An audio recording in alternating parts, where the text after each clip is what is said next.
আসসালামু আলাইকুম প্রিয় দর্শক, আপনারা কি খেয়াল করেছেন গত 2-3 দিনে রাজনীতির অঙ্গনে একটা পরিবর্তন যেন আমি দেখতে পাচ্ছি। এবং সেই পরিবর্তনটা হলো যে এনসিপিতে যাওয়ার জন্য, এনসিপির সঙ্গে মিলিত হওয়ার জন্য কিছু কিছু রাজনৈতিক ব্যক্তিত্বের একটা আকাঙ্ক্ষা, অথবা কিছু কিছু ব্যক্তিত্বকে রাজনীতিতে সম্পৃক্ত, তাদের রাজনীতিতে সম্পৃক্ত করার জন্য এনসিপির একটা চেষ্টা, এটা আমি লক্ষ্য করছি। এবং এটা এ কারণে দেখা যাচ্ছে যে আমাদের দেশে যে রাজনীতিগুলো আছে, আমাদের এখন দৃশ্যত এবং মাঠে খুব প্রকাশ্যে সক্রিয় দল হলো, আমি মনে করি বড় দলের মধ্যে 3টা। একটা হলো বিএনপি, একটা জামায়াতে ইসলামী, একটা এনসিপি। অন্য দলগুলিকে আমি ছোট দল হিসেবে বিবেচনা করি। গণ অধিকার পরিষদ ওটা হারিয়ে যাবে ধীরে ধীরে, কারণ ওর মূল 2 নেতাই দল ছোটোমতো হয়ে গেছে, তাই না? আবার এবি পার্টি, তারাও কোনো নির্বাচনে একটা জোটের মধ্যে ছিল, কিন্তু তারা কোনো আসন না পাওয়াতে, যেহেতু এখন সংসদ কেন্দ্রিক রাজনীতি হয়ে গেছে, কাজে আলোচনায় তারা আবার থাকছে না। আওয়ামী লীগ বাংলাদেশের রাজনীতিতে প্রবলভাবে থাকলেও সরকারি নানা রকম পদক্ষেপের কারণে তারা এখন দৃশ্যত অনুপস্থিত, কিন্তু তারা আছে। তাদের রাজনীতি আলাপটা আমি পরে করছি, আমি আগে এই 3টা নিয়ে কথা বলি। এখন এই 3টার মধ্যে যদি কোনো রাজনৈতিক ব্যক্তিত্ব, যিনি মনে করেন বেশ পরিচিতি আছে এবং কোনো একটা সম্ভাবনা খুঁজছেন অথবা টিকে থাকতে চাইছেন, তারা কিন্তু একটা নতুন প্ল্যাটফর্ম খুঁজবেন, যে প্ল্যাটফর্মে গেলে তার ভবিষ্যৎ উজ্জ্বল হবে। এখানে কিন্তু এটা যেমন আছে, আবার বিপরীত দিকে এনসিপির মধ্য থেকে একটা প্রবণতা কাজ করছে। তারাও কোনো কোনো রাজনৈতিক ব্যক্তিত্বকে তাদের দলে ভেড়ানোর চেষ্টা করছেন, যে ভেড়ানোর মাধ্যমে তারা তাদের দলকে আরও আলোচনায় নিয়ে আসতে পারেন। এরকম একটা আমি প্রবণতা গত কয়েকদিন ধরে দেখছি। এর মধ্যে সবচেয়ে যেটা বেশি আলোচিত নাম, সেটা হলো ব্যারিস্টার রুমিন ফারহানা। উনি বিএনপিতে ছিলেন, তারপরে বিএনপি থেকে নমিনেশন দেয়নি, এবং উনি বিএনপির নমিনেশন না দেওয়ার জন্য অপেক্ষাও করেননি।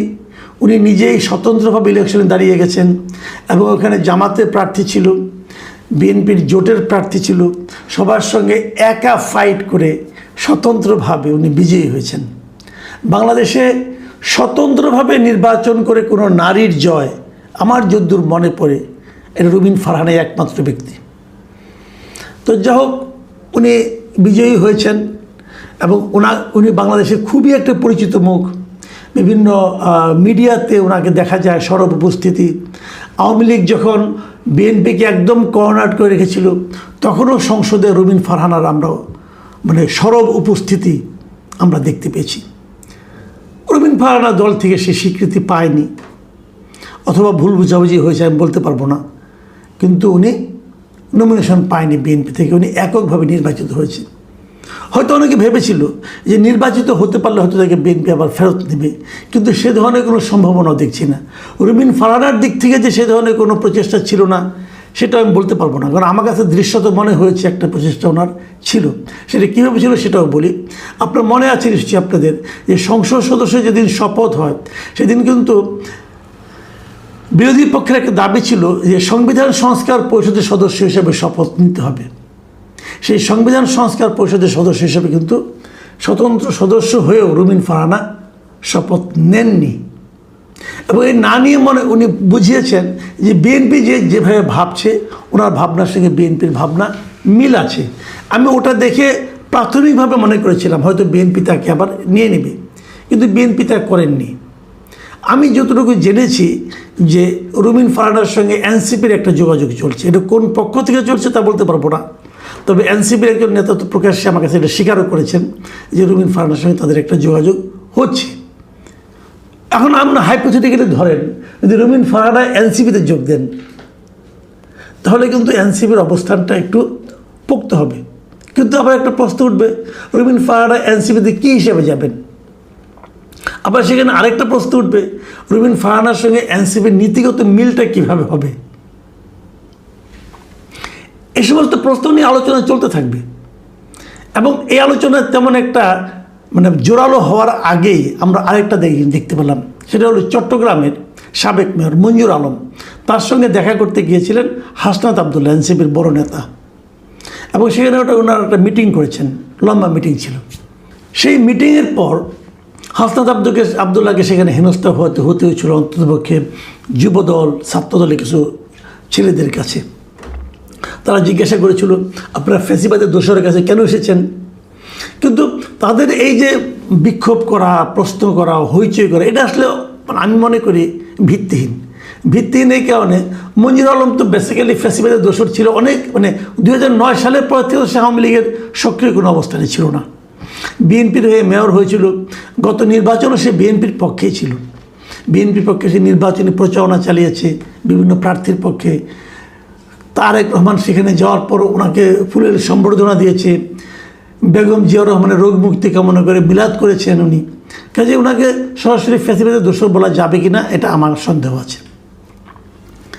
কিন্তু প্রশ্ন হলো উনি বিএনপির লোক হন আর যাই হন, ওনার কাছে হাসনাত আবদুল্লাহ গেলেন কেন?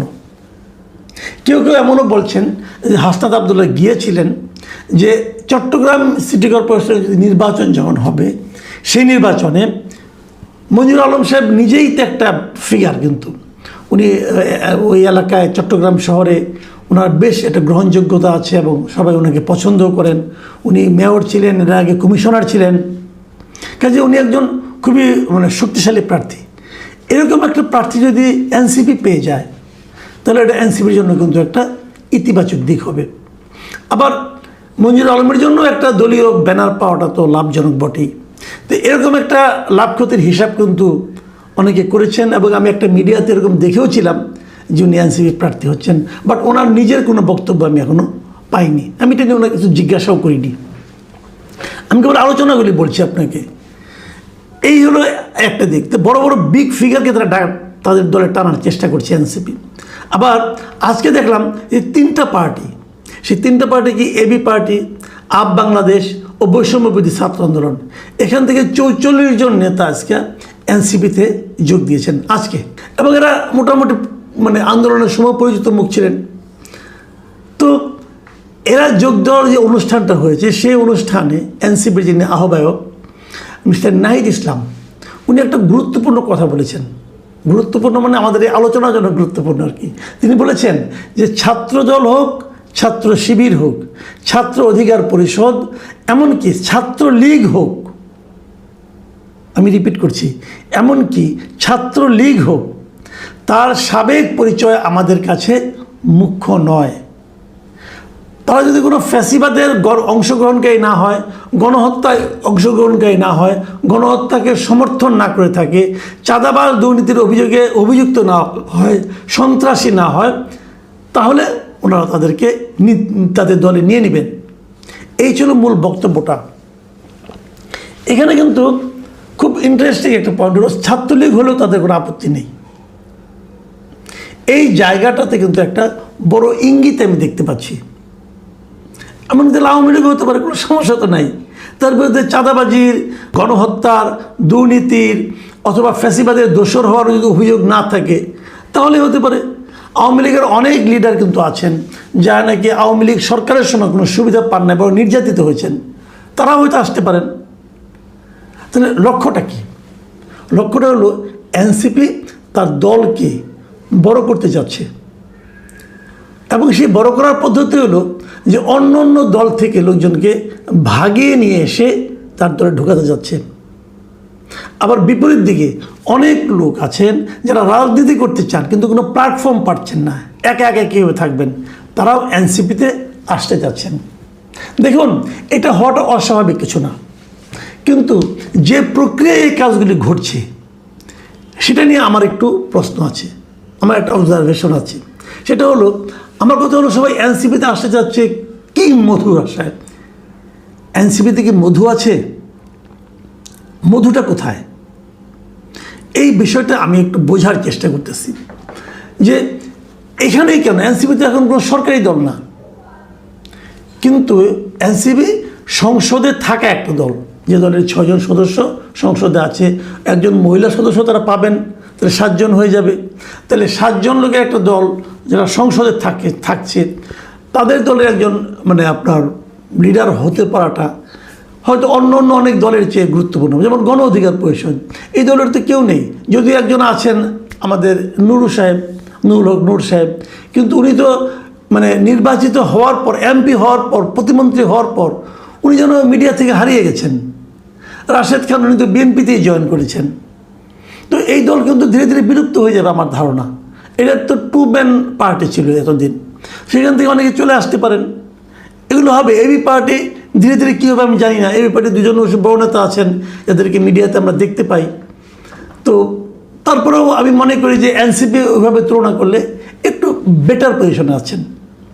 কিন্তু আরেকটা প্রশ্ন আমার আছে, এই যে এবি পার্টি অথবা আপ বাংলাদেশ, এই যে পার্টিগুলোর লোক এনসিপিতে জয়েন করলো, এবি পার্টি এবং আপ বাংলাদেশ সম্পর্কে কিন্তু একটা প্রচারিত একটা ধারণা ছিল যেগুলো জামাতেরই বি অথবা সি টিম, এরকম একটা টিম ছিল। এবং এনসিপি যখন জামাতের সঙ্গে মিলে ইলেকশন করলো তখন সবাই এটাও বলল যে আসলে মূল বি টিম হচ্ছে এনসিপি। তো এরা যদি সি ডি, এরা যদি এসে বি এর সঙ্গে মিলিত হয়, এতে কিন্তু অবাক হওয়ার কিছু নাই। হয়তো জামাত সিদ্ধান্ত নিয়েছে এত উইং আর রাখবো না, মূল উইং একটাই থাকবে। এখন আপনি তো বলবেন যে এনসিপিকে জামাতের এ টিম বি টিম বলাটাকে ঠিক হচ্ছে কিনা, হয়তো ঠিক হচ্ছে না। কিন্তু একটা কথা বলেন, একটা জোটের মাধ্যমে নির্বাচন করেছে জামাত এবং এনসিপি, তো মূল দল তো জামাত। তো এখন বিরোধী দলের হুইপ হচ্ছে কে? এনসিপির যিনি প্রধান নাহিদ ইসলাম তিনি। এটা আমার কাছে একটু অস্বাভাবিক লেগেছে। জামাত তো তার দল থেকে কেউ হুইপ বানাবে, কারণ যখন এনসিপির থেকে একজন হুইপ হয়ে যাচ্ছে, চিফ বিরোধী দলীয় হুইপ হচ্ছেন, বিরোধী দলীয় চিফ হুইপ হচ্ছেন নাহিদ ইসলাম, তাহলে কি হচ্ছে যে সংসদে যে সিদ্ধান্তগুলো জামাত নেবে এনসিপিও তার সঙ্গেই থাকবে, কারণ পুরো বিরোধী দলের চিফ হুইপ তো নাহিদ ইসলাম। কাজেই ওখানে জামাত এবং এনসিপির কিন্তু মতবিরোধের কোনো সুযোগ থাকছে না। কিন্তু তাহলে এনসিপি যে একটা আলাদা রাজনৈতিক দল, সেই বৈশিষ্ট্য কিন্তু আর থাকছে না।